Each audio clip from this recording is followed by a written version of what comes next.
రాజకీయాలల్లా ఎప్పుడేమయ్యేది తెలియదు. అందుకే ఎవళ్ళని కలిసినా సరే ఏదో జరిగిపోయినట్టే అనుకుంటుంటారు చాలా మంది. కలవక ఎవలన్నా ఇద్దరు లీడర్లు కలిసిందంటే ఇక దాని మీద తీరొక్క ముచ్చటలు నడుస్తుంటాయి. ఏం లేని దానికే అట్లనట ఇట్లనట అని ఉత్తగానే లోకమంతా కోడై కూస్తుంటది. ఇక ఇప్పుడు గీ ముచ్చటేంటి చెప్తున్నాటే ఇక చూడుర్రి. ఆగో తెలంగాణ పెద్ద సారు, ఏపీ పెద్ద సారు, ఇద్దరు సార్లు మళ్ళోసారి పక్కపోంటే ఊకొని మంచిగా ముచ్చట్లాడుకున్నారు. పుట్టపర్తిల శ్రీ సత్యసాయి బాబా శత జయంతి ఉత్సవాలు మస్తు ఘనంగా చేసిండ్రు కదా, అట్లా ఇక ఆయితారంతోని ఉత్సవాలు ఒడిచినాయి.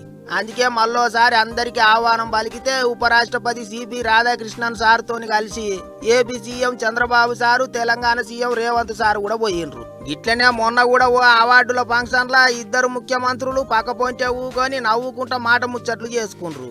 ఇద్దరు సీఎంల నడుమ ఏం ముచ్చట్లు నడిచినాయో ఏమోనని నలుగురు నాలుగు తీర్ల మాట్లాడుకుంటారు. ఇప్పుడు ఇంకో దిక్కు అటు బెంగళూరులో ఓ కార్యం అయితే శనివారం మాపటీలి మాజీ CM Jagan sir, car party working president KTR sir ఇద్దరు కలిసిపోయిండ్రు. పక్కపోంటే ఊకొని అన్నదమ్ముల తీరుగా మంచిగా ముచ్చట్లాడుకుండ్రు. జగన్ అన్నతోని గ్రేట్ మీటింగ్ అని ఇంటర్నెట్ గుట్లో ఓ కామెంట్ కూడా రాసిండు కేటీఆర్ సారు. అయితే రెండు రాష్ట్రాలలో అధికారంలో ఉన్న లీడర్ సాబులు, ప్రతిపక్షంలో ఉన్న లీడర్ సాబులు జంటగా కూర్చొని మాట ముచ్చట్లు చేసుకునేటాలకు ఏమున్నదో ఏమైతాందో అన్నట్టే మాట్లాడుకుంటారట చాలా మంది. సార్ లేదో ఆహ్వానం పలికితే పోయిండ్రు, అందులో ఏం రాజకీయం ఉన్నది అన్నట్టు మాట్లాడుతుండ్రు ఇంకింత మంది.